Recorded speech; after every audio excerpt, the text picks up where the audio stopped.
Alright, so we're going to administer subcutaneous fluids, which are fluids under the fur, to my kitty Mecca, who is 16 years old.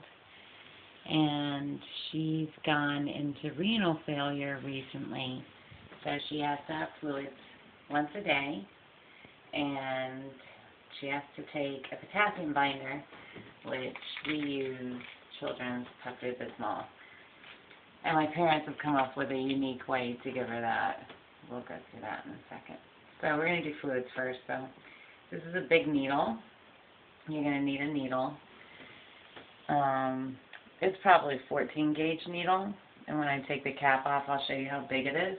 You really want a needle with a big gauge in it so that you get the fluids in as quickly as possible and nothing gets stuck in the needle. And then you're going to need a bag of fluids. And they're like $20 at your vet.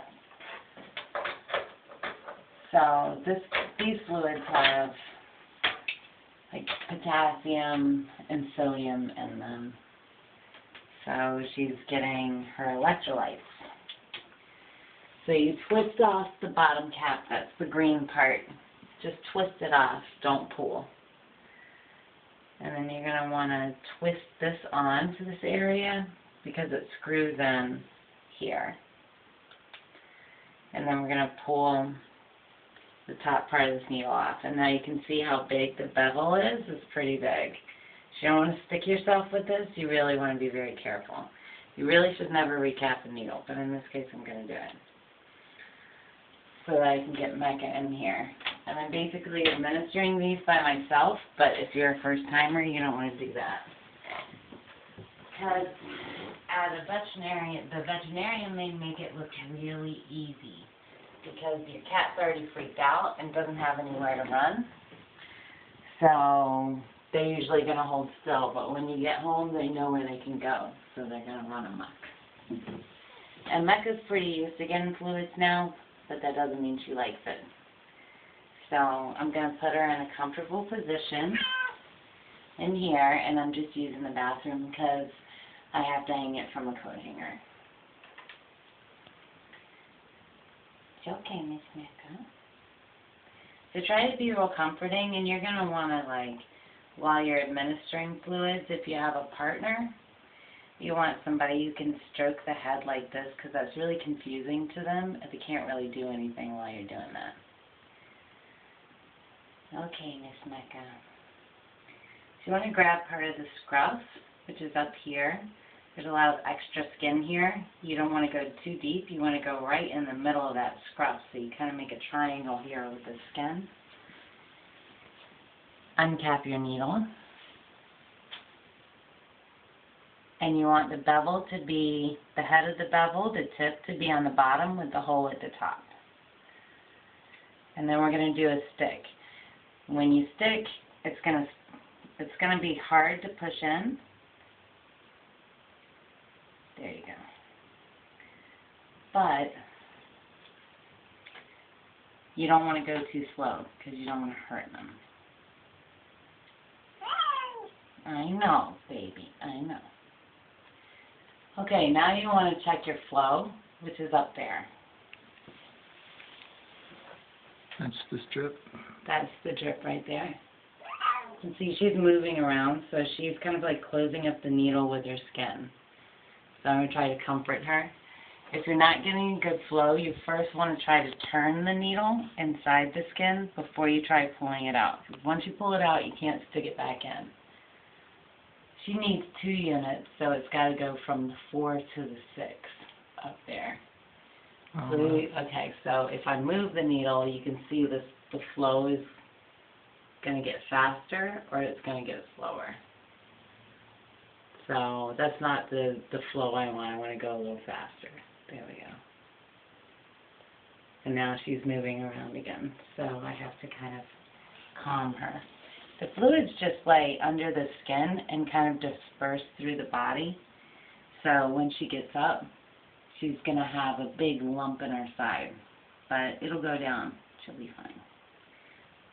You definitely don't want to stick into the body. You just want to go underneath the skin. And you can see this is not something that makes her very happy. But it keeps her alive, so we do. Miss Mecca. And the fluids are generally cold. You don't want to warm them up. But it makes them a little uncomfortable because there's a lot of cold fluid under the fur. And especially if you have an elderly cat, they get colder a lot easier. You doing good, Mecca? You got a good flow, baby. It should be okay, like, whenever you put her back on the bed, because the heating blanket's there. You think that'll help heat up the fluid? Because I know it gets in between her skin. And you can see on her side here. Mecca. Be nice, baby. You can see on her side where the fluid's starting to get into the skin real good. And it's starting to make a big bubble under there. And then probably in about an hour you won't see any more. So now we've got 1 1/4 units in out of 2, and that went pretty fast because we had a good flow. If they get too agitated or too upset, you might have to pull the needle and try again later. And I'm going to show you how to carefully take the needle off of this so you don't stick yourself. Because if you stick yourself, you're going to have to go to the doctor. You'll get an infection. So she's doing pretty good. She's pretty used to this. She's shivering a little bit because she's starting to get cold. My parents like to let her use the bathroom first, but then she knows she's going to get fluid, so if the litter box is clean, she'll just lay in it. No, Miss Mecca, you're almost done. So really it should be a 2-person job. I just happen to be experienced. Okay, we only have a little bit more to go. So I'm going to get her ready so that I can cut the flow and she won't jump while the needle's in her. And you cut the flow by rolling this needle back, by rolling this this wheel back with your thumb. And we've cut the flow so there's no drip up there. Okay, there's no drip left. No drip. Okay. And I'm just going to pull the needle and let her go. So I'm holding this between my thumb and my forefinger so that, and away from me, so that I'm not going to stick myself. If your vet has a safety needle that draws down in the back, it's a lot better than having to recap the needle, because that's frequently how people get stuck. And then you want to pull this ring back, because what's going to happen if you don't do that is you'll pull the cap off, and as a natural reaction, you'll push it back on and you'll stick yourself. That happened to my mother. And you want to twist this green part, the needle part, off. And you should dispose of these in a way that nobody's going to accidentally get stuck. It's actually going in my trash can, but tomorrow it'll go in the sharps bucket at work. So that's it. We have administered 2 units from 4 to 6 to Mecca, and it took us, how long did it take? It's about 8 minutes, but that's including showing the beginning. So you can do it in about 4 minutes if you get real good at it. Yeah. And, you know, you don't refrigerate these or anything. They just kind of hang there until you're ready to go next time. Okay. And that's it. All right.